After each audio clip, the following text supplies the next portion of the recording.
Good morning. I'm Scott Boyd, Operations Officer with the Division of Emergency Management. This is Daily Situation Report for Wednesday, May the 20th, 2009.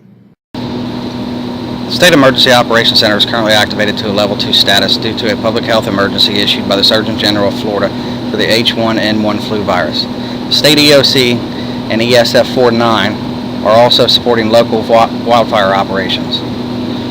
One or more nuclear power plants are operating at less than normal capacity. There are no major electrical outages reported.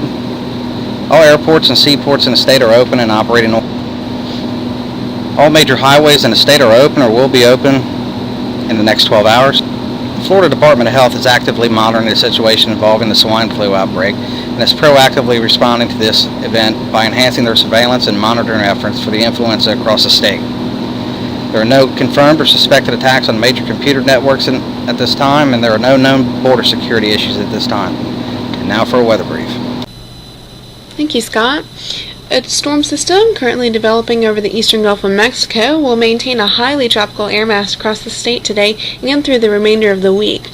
Abundant moisture combined with surface low pressure off the southwest Florida coast, upper level low pressure in the eastern Gulf of Mexico, and a lingering frontal boundary over North Florida will result in widespread coverage of scattered showers and thunderstorms both today and tonight.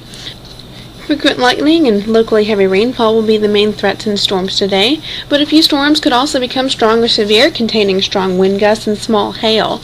An isolated brief tornado or waterspout will also be possible, mainly near the coast, and the Storm Prediction Center has placed much of central and south Florida in a slight risk area for severe weather today. The greatest threat for heavy rainfall will be along the Florida east coast, where a flood watch is currently in effect for eastern areas of northeast Florida and east central Florida through this evening, where an additional 2 to 4 inches of rainfall will be possible today. This on top of the 6 to 9 inches of rainfall that has fallen in some areas since Sunday night could lead to localized flooding issues. Even away from thunderstorms today, winds will be breezy and gusty across much of the state. Sustained east and northeast winds of 15 to 25 miles an hour are forecast, with frequent gusts as high as to 30 to 40 miles an hour possible in some areas.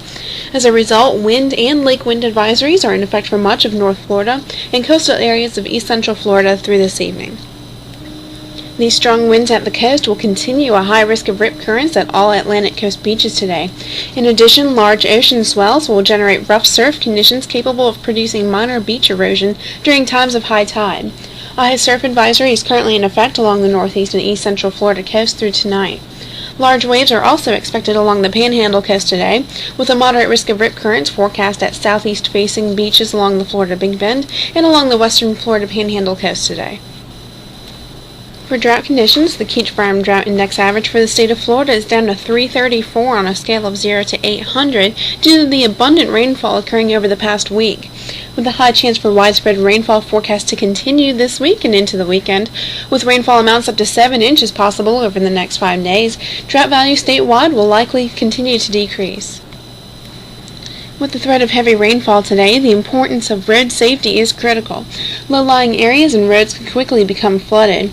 If you approach a flooded roadway, turn around and don't drown. It only takes a few feet of water to sweep away a person or small vehicle. Also, debris in the road underneath the water could cause significant property damage. So if you cannot see the roadway under the water, play it safe and take another route. This decision could save your life. That's all we have for today. This has been the Daily Situation Report for Wednesday, May the 20th, 2009. Thank you and have a good day.